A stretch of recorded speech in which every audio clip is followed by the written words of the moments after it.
The biggest investment mistake by far is not investing. Except of course that one time when you invested your life savings into crypto and you lost everything the next day.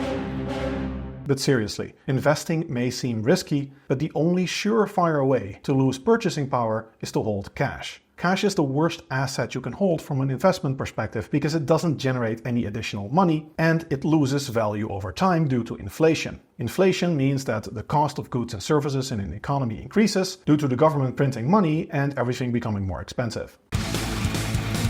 In reality, it's a little bit more complex than that, and the government doesn't usually print money, but it's a very apt metaphor. Cash becomes less valuable over time, making you lose purchasing power. The things you can buy with $100 now versus $100 in the 1950s are radically different. Just ask your parents how much their house cost and try to find a similar house now for that amount of money. Good luck. Money is just a piece of paper, or even a number on a screen these days. It only has value to the extent that other people agree that it has value and we can use it as a means of exchange. What you want from an investment is an asset that actually produces money and can grow over time. In this sense, there is nothing like investing in stocks. Jeremy Siegel has done a great job in his book Stocks for the Long Run, showcasing that the best asset class to invest in over the long run is stocks. Nothing beats stocks for relatively reliable investment returns over time. On average, over long periods of time, you can expect about a 10% annual return on investment from stocks, which is higher than any other asset class. Now, if your last purchase on Amazon was the book Get Rich Quick with Dropshipping, you might scoff at a 10% return on investment. It's going to take ages to get wealthy that way. And it will. You have to invest in stocks for the long run. But a return like that snowballs into very large amounts very quickly. This is called compounding in economical terms. We can calculate exactly how much money we'll have if we put a certain amount of money in any asset class with a certain return on investment, in this case stocks with, let's say, a 10% return on investment. The amounts get pretty wild, even with small investments. For example, if you set aside $100 a month and put $1,200 every year into an investment that generates a 10% return on investment, over the course of 40 years, that turns into $584,000, over $500,000. Not bad for setting aside $100 a month. If you can set aside $200 a month, the expected value 40 years later is over $1 million. So it's not an exaggeration to say that most people can become millionaires in their lives if they are financially prudent and smart with their investments, even if they can only set aside small sums of money every month. Now, of course, some people might not be able to set aside $200 a month, but most people in my experience can. You should really look at cost saving. For example, one of my friends that I recently talked to about this said he could not possibly set aside $200 a month. But he was drinking 4 Red Bulls a day and paying $150 per can for that. So he was literally paying $180 a month on Red Bull. If he just switched Red Bull to coffee or some cheap energy drink, that would alone pretty much be enough to become a millionaire over the course of his life. The compounding rate also has absolutely wild effects on how much money you'll have by the time you retire. If we change the return on investment from 10% to 5%, which you might get with more prudent investment or worse investment, you will have $152,000 after 40 years. That's still nothing to scoff at, but it is a far cry from $1 million. If you can do better than the stock market on average and you can beat the S&P 500, and let's say you get a 12% return on investment, then even with only $100 set aside per month, that will in 40 years time be over $1 million as well. So even 1 or 2% differences in your annual return on investment rate will have massive effects on how much money you'll have by the end of your life. This is why it's so important to avoid the following investment mistakes. The second major investment mistake that almost every investor falls prone to when they start investing is short-term trend over-extrapolation. We see a graph, it's going up, and we think, oh, I see the pattern, it keeps going up. So we invest, and turns out, it starts going down. For example, look at the Nasdaq Composite up to early 2000. You would think, oh, that's a nice graph, and you get FOMO, fear of missing out. You don't want to lose out on these massive gains, because the stock market is rising and rising and there seems to be no stopping it. Here's the same graph up to 2003. In the crash after the great dot-com bubble, the market fell back to levels below 1997. And if you invested at the very peak of the bubble and you sold it at the low, you would have lost 75% of all your investments. Trying to predict stock market returns from price data is called technical analysis, and the short version is that it doesn't work. There is such a thing as momentum trading. Momentum is a factor that has validated alpha in the market, but it's very difficult to trade on it. And if you don't know exactly what you're doing, it involves very high effort, very high trading costs, and a lot of expertise to successfully take advantage of momentum in the stock market. So if you're not an advanced investor that knows exactly what they're doing, I do not recommend momentum trading, and technical analysis as a whole is best left untouched. Don't try to predict stock market returns based on the shape of the graph. To illustrate this, when I was taught statistics at UCU, every year the teachers would give the class the exercise of trying to predict stock market returns. Now, for those that don't know, UCU is in the Netherlands the honors college of Utrecht University. Utrecht University, by many rankings, is the best university of the Netherlands. So you're taking the people that go to the best university in the Netherlands and you're getting the honors college. So at UCU, you don't just have the people that go to the best university in the country, you have the people that were selected to go to the honors college from the people that were already going to the best university in the country. And then you take the people that are interested in statistics from that sample, and you have all of those people as a group every single year try to predict stock market returns from price data.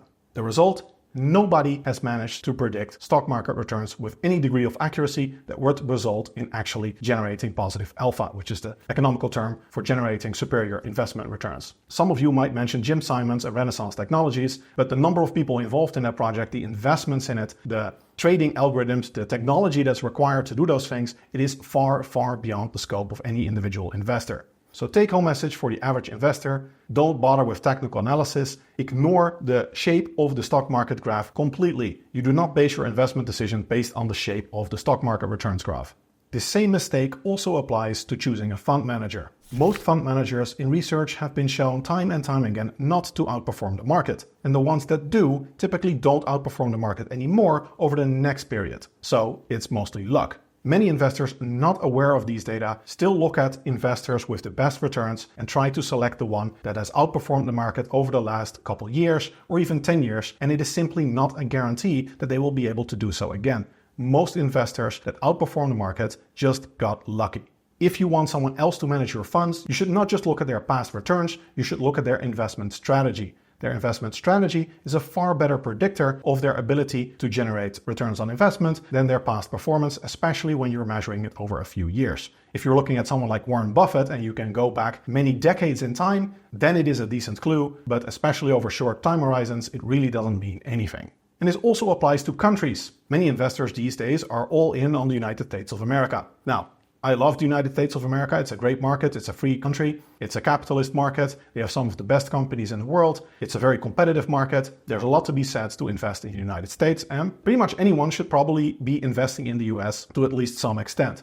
However, because a country has had a good run for the last, say, 10 years, does not mean it will perform well over the next 10 years. In fact, historically, as you can see in this graph, usually when a country outperforms for a certain period of time, it will underperform in the period thereafter. There has to be some global balance, because the economies of countries, just like those of stocks, the steel industry, or the credit cycle, are cyclical. So outperformance over a certain period of time is actually an indicator that there will be underperformance in the time thereafter. The third investment mistake that we are so prone to fall prey to is the narrative fallacy. Humans love stories. Our brain is wired to construct stories. There's a lot of psychological research showing that how our brains primarily operate is to take all the information that is available to us, turn it into one story that's relatively coherent, or at least as coherent as possible with the facts that we have, and then that story is what we think. We as humans are very bad at doing scenario analysis and looking at facts objectively. We are very prone to overvalue the worth of a narrative or a story. You see this, for example, in books that sell well. Most books, they don't just give you the facts, they tell you a story so that you will remember the facts and that will really hit home. It does a lot better than just presenting people with facts. Similarly, we see narratives in the media all the time. And what's very popular, a certain narrative, a certain story during a certain time period, can vary dramatically from one period to the next. Turns out that narrative had no merit whatsoever, but still it went absolutely viral and it was very catchy. And this makes us very prone to make investment decisions based on a narrative like that, especially when it is combined with a short-term trend. So if we combine the previous mistake of over-extrapolating current trends, combined with a plausible narrative that suits that trend, then many investors think, oh, this is it. There's no doubt in my mind. It seems so clear, everything fits. And that is exactly what you should be very skeptical. because investing is messy. It is exceedingly difficult to predict the future or stock market returns or even earnings of any company, not to mention the geopolitical situation, macroeconomic indicators. There are so many factors at play that investing becomes an incredibly messy game that is much more like bridge or poker than chess or mathematics. For example, we currently have the narrative of AI. AI is supposed to turn the economy into hyperdrive, and the Magnificent Seven stocks are supposedly the ones that will benefit the most. However, if you really start looking at data of AI and ask critical questions, it becomes clear very quickly that the current AI narrative is a lot like the aforementioned dot-com bubble, when the internet became a thing and people thought, oh, this is going to revolutionize the economy. All the companies that are involved with the internet are going to make absolutely boatloads of money. Now that similar line of reasoning is applied to AI. However, AI is extremely expensive, and historically what we see from technology innovations is that people overestimate the impact after a breakthrough. Usually breakthroughs happen cyclically. There's one breakthrough like ChatGPT, and then it takes a long time before there is another breakthrough. Moreover, it is very difficult to predict who is going to benefit exactly from those breakthroughs. With the internet, with AI, is it going to be Google? Is it going to be Microsoft? Well, nobody predicted it would be OpenAI. So who exactly is going to benefit? What exactly are the costs and benefits of the technology? Is it really profitable to begin with? Currently, AI is not actually profitable for many companies. Many companies are investing enormous amounts of money in it, but it's not actually generating major free cash flows. So I would be very skeptical of any narrative like AI or anything else, and rather you should base your investment decisions based on time-tested economical theory and hard data. Speaking of making investment decisions based on emotions rather than hard data, investment blunder number 4, making your investment decisions based on fear and greed or emotion in general as opposed to hard data. Again, we see this trend that hard, objective data are the best decision-making criteria for investments. Warren Buffett, arguably the greatest investor of all time, has famously said that you should be fearful when others are greedy and you should be greedy when others are fearful. However, what most people end up doing is exactly the opposite. And it seems so easy, rationally speaking, to think of these things and yeah, oh, of course, duh. But when it really comes down to it, and there's a stock market crash, and all the headlines are saying the economy is going to crap, there's going to be a collapse of the financial system, you have to get your money out of the bank, banks are going bankrupt. When you see all of those things, you see the headlines, other people are pulling their money out, it is very easy to become scared and pull your money out. And that is the worst thing you could possibly do. If you take your money out during a crash, then you are selling low. What you want to do is exactly the opposite. You want to be counter-cyclical. You want to sell high. So now, in that sense, might actually be a pretty good time to sell for US stocks, because valuations are at historically very high levels and you want to sell high and buy low. Investing, by nature, is a very contrarian activity. You want to be countercyclical, contrarian, you want to not do what other people are doing. You cannot expect to outperform the market and earn more money than other people when you do the exact same things other people are doing. You have to do something different than other people are doing. In fact, investing is largely a zero-sum game because you are operating on a market. When you are selling, someone else has to be buying. So your loss is their gain and vice versa. Therefore, logically, the only way you can make money off the investment market is by doing things different than the norm. You have to make money off the mistakes of others. And I would note this also goes for life in general. You cannot excel in life by doing exactly what everyone else is doing. Conformity is the surest path to mediocrity. If you've made these investment mistakes, don't feel bad. I've made all of these mistakes myself with my own investments, but that is how we learn and get better. So I really hope this video will help you avoid these mistakes with your investments and help you make a lot more money. And if you're a serious lifter that's interested not just in optimizing their physique, but also their finances and their lifestyle in general, check out my upcoming personal development course. It is loaded with evidence-based content to get the most out of your life. I hope you'll enjoy it.